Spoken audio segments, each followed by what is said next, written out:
আজকের main topic হচ্ছে আমাদের একটা কনফিউশন থাকে কখন আমরা মে বা মাইট ইউজ করব।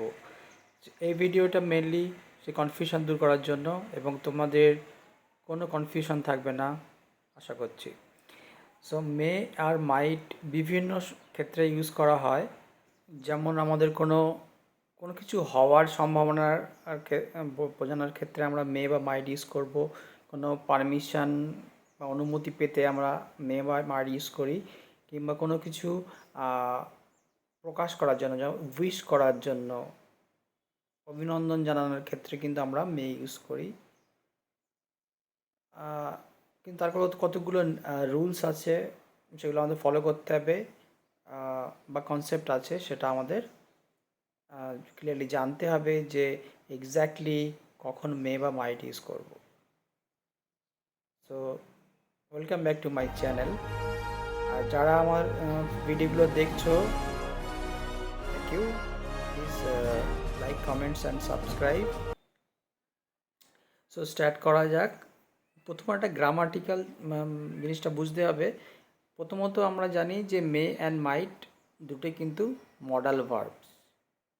আর মডাল ভার্বসের সঙ্গে কখনো কিন্তু ইনফিনিটিভ হয় না, সেটা আমাদের খেয়াল রাখতে হবে। যেমন ফার্স্ট এক্সাম্পলে I might to order pizza later, এখানে মাইটের পরে টু বসানো হয়েছে, সেটা কিন্তু হয় না। সেই জন্য কারেক্ট হচ্ছে I might order pizza letter. Similarly third sentence also হচ্ছে রং, so fourth sentence is right. So I may need to see a dentist, that is right. Second thing হচ্ছে পসিবিলিটি বোঝানোর ক্ষেত্রে প্রেজেন্ট বা বর্তমান বা ভবিষ্যতে কোনো পসিবিলিটি মানে সম্ভাবনা বোঝানোর ক্ষেত্রে আমরা ব্যবহার করব মে মাইট। বোথ ইউজ করা যায়, কিন্তু মেটা আমরা তখনই ইউজ করব যখন আমাদের যে সম্ভাবনাটা অনেকটাই কম্পারেটিভলি প্রবল, সেক্ষেত্রে আমরা ইউজ করব বা স্ট্রঙ্গার। যেমন আমার বন্ধুর হার্ট ভালো কাজ করছে না, সো তার কিন্তু একটা অপারেশনের দরকার হবে। এখানে কিন্তু তুমি অনেকটাই শিওর যে তার অপারেশন হওয়ার তো জরুরি, মানে এখানে পসিবিলিটি কিন্তু স্ট্রঙ্গার, সেই ক্ষেত্রে আমরা ইউজ করব may. So my friend's heart isn't doing well, he may need to have an operation. এখানে মাইট ইউজ করলে কিন্তু হবে না, যেহেতু তুমি অনেকটাই শিওর যে অপারেশনটা জরুরি। সেকেন্ড হচ্ছে they have been fighting a lot daily, তারা যেহেতু ডেলি ঝগড়া করছে, so they may break up soon, so their possibility of break up হচ্ছে অনেকটাই বেশি, সেক্ষেত্রে আমরা মে ইউজ করছি। আর অনেক ক্ষেত্রে তুমি বলতে চাচ্ছ আজকে বৃষ্টি হবার সম্ভাবনা অনেকটাই বেশি, সেক্ষেত্রে তুমি বলবো it may rain today. Second কেসটা দেখি। সেকেন্ড হচ্ছে যেখানে পসিবিলিটি বা সম্ভাবনাটা অনেকটাই কম্পারেটিভলি কম, সেক্ষেত্রে আমরা কি ইউজ করব মাইট। যে example, my friend so bored in his job, সে কিন্তু নতুন জব খুঁজতে পারে। এক্ষেত্রে কি হচ্ছে, খোঁজার সম্ভাবনাটা আছে কিন্তু বাট আমরা কিন্তু শিওর নই, অতটা শিওর নই, সেই জন্য আমরা ইউজ করব মাইট। যেমন he might start looking for a new job. যখন আমরা বোঝাতে চাইবো যে আজ বৃষ্টি হওয়ার সম্ভাবনা আছে বাট অতটাও নয়, but so it might rain today. কিংবা পাস্টের পসিবিলিটি ক্ষেত্রে আমরা মে মাইট ইউজ করব, দুটোই ইউজ করব। আর কিন্তু এখানে একটা ফর্ম আমাদের খেয়াল রাখতে হবে। এই ক্ষেত্রে আমাদের ইউজ করতে হবে মে মাইট প্লাস হ্যাভ এবং ভার্বের থার্ড ফর্ম, সেটা হচ্ছে পাস্ট পার্টিসিপল। এক্ষেত্রে যখন প্রবল সম্ভাবনার ক্ষেত্রেও মে ইউজ করব। যেমন he may have miss the bus, সে যে বাসটা মিস করেছে সেই সম্ভাবনা কিন্তু অনেকটা প্রবল, বা তুমি অনেকটাই শিওর যে বাসটা মিস করেছিল, রাইট। সেক্ষেত্রে হি মে হ্যাভ মিসড হচ্ছে তার, সো মিসড এখানে পাস্ট পার্টিসিপল ইউজ করা হচ্ছে।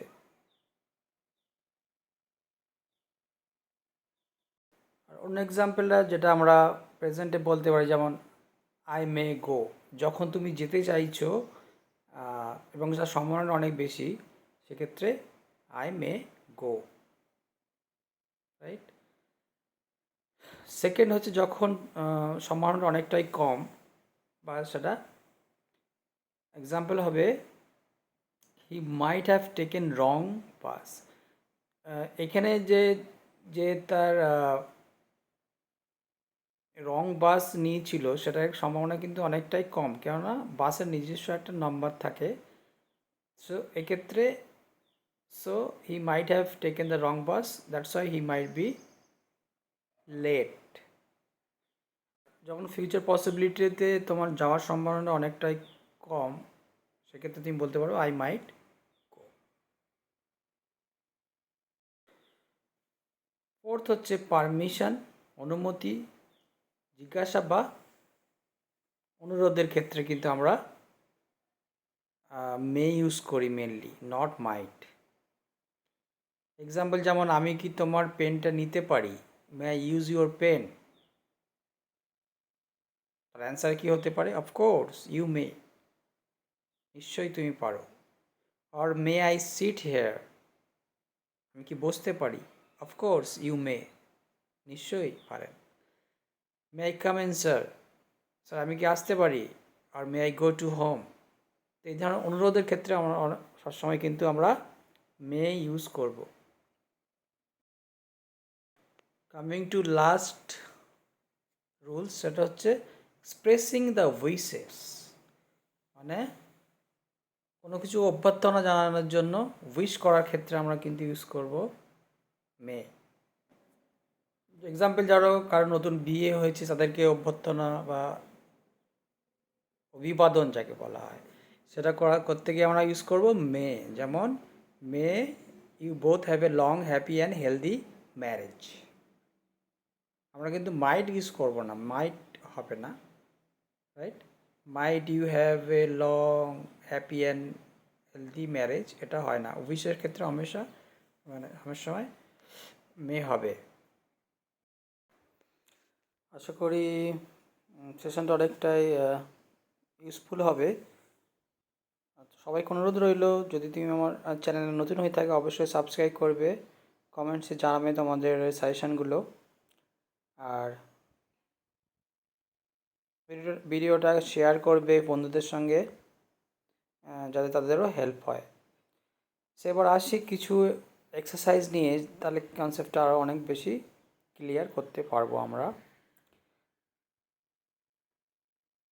এক্সাম্পলটা প্রথমে দেখা যাক।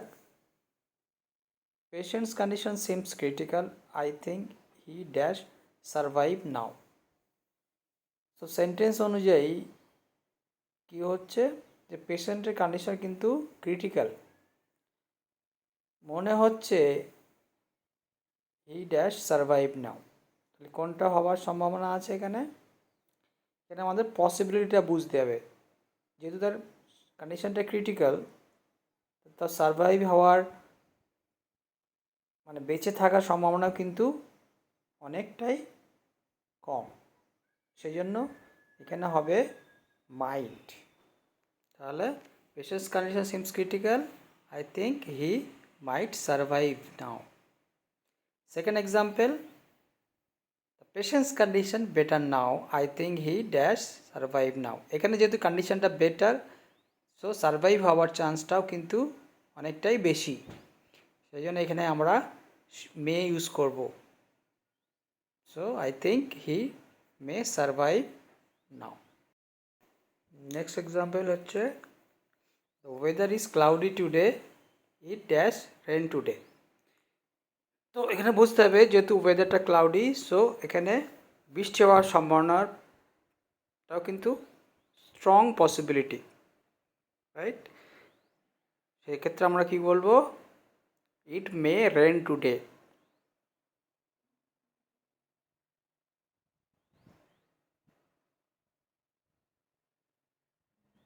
Next, weather is clear today.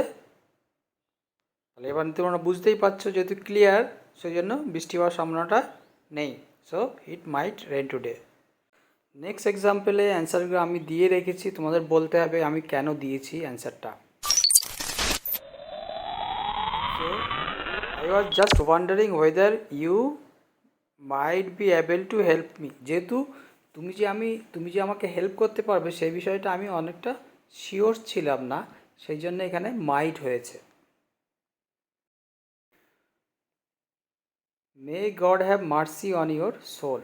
So এটা কিন্তু এক্সপ্রেসিং উইশেস। সো এক্সপ্রেসিং উইশের ক্ষেত্রে আমরা অলওয়েজ মে ইউজ করি, সেই জন্য মে হয়েছে। So you may will be right, সেক্ষেত্রেও কিন্তু উইশ করা হচ্ছে, সেই জন্য মে হচ্ছে। I told them I might go if I felt like but wasn't sure. কী হচ্ছে সেন্টেন্সটা? আমি বলেছিলাম আমি যেতে পারি যদি আমার সেরকম কিছু মনে হয়, কিন্তু আমি শিওর ছিলাম না, সেজন্য এখানে মাইট হয়েছে। এটা কিন্তু এই যে মাইটটা কিন্তু ফার্স্ট ফর্ম অফ দ্য মে, মাইট, সেই জন্য মাইট হয়েছে। আর ইভেন দ্য পসিবিলিটিটা ছিল লেস, সেই জন্য মাইট হয়েছে, সেটা বুঝতে হবে। Students might only borrow 4 books at a time. তো যেহেতু এখানে এভরি স্টুডেন্টের কথা বলা হয়েছে আর প্রত্যেকে 4টে করে বই পাওয়ার সম্ভাবনা কিন্তু অনেকটাই কম, রাইট? সেই জন্য এখানে মাইট হয়েছে। The examiner says we may leave when we have finished. তো এক্সামিনার বলছে আমরা যতক্ষণ আমাদের কাজ শেষ হয়ে যাচ্ছে আমরা বাড়ি যাব। সো কাজ শেষের পরে তো বাড়ি যাবে, সেটাই স্বাভাবিক, এবং পসিবিলিটিটা অনেকটাই বেশি, সেই জন্য মে হয়েছে। জিনিসটা কিন্তু অনেকটা এক্সপেন্সিভ, কিন্তু অন্যদের থেকে অনেকটাই ভালো, সেই জন্য এখানে ভালো হওয়ার পসিবিলিটিটা বেশি, সেক্ষেত্রে মে হয়েছে। I just might accept your offer. So যখন তুমি অফার অ্যাকসেপ্ট করবে কি করবে না সে নিয়ে শিওর নও, অতটা শিওর নও, সেক্ষেত্রে তুমি মাইট বলবে, নট মে। তুমি মেও বলতে পারতে যদি তুমি শিওর থাকতে। এইবার বলছে you might try asking her for help, she knows her stuff. এখানে তুমি তাকে সাজেস্ট করছো যে তুমি তার কাছ থেকে হেল্প চাইতে পারতে, রাইট? এবং সে হেল্প করতো কি করতো না সেটা তুমি শিওর নও, সেক্ষেত্রে মাইট ইউজ করব। সো কী হয়ে দাঁড়াচ্ছে? You might try asking her for help, she knows her stuff. সে তার ব্যাপারটা সে জানতো, বাট তুমি তো হেল্প চাইতে পারতে। You might have told me earlier. তুমি এটা আমাকে আগেই বলতে পারতে।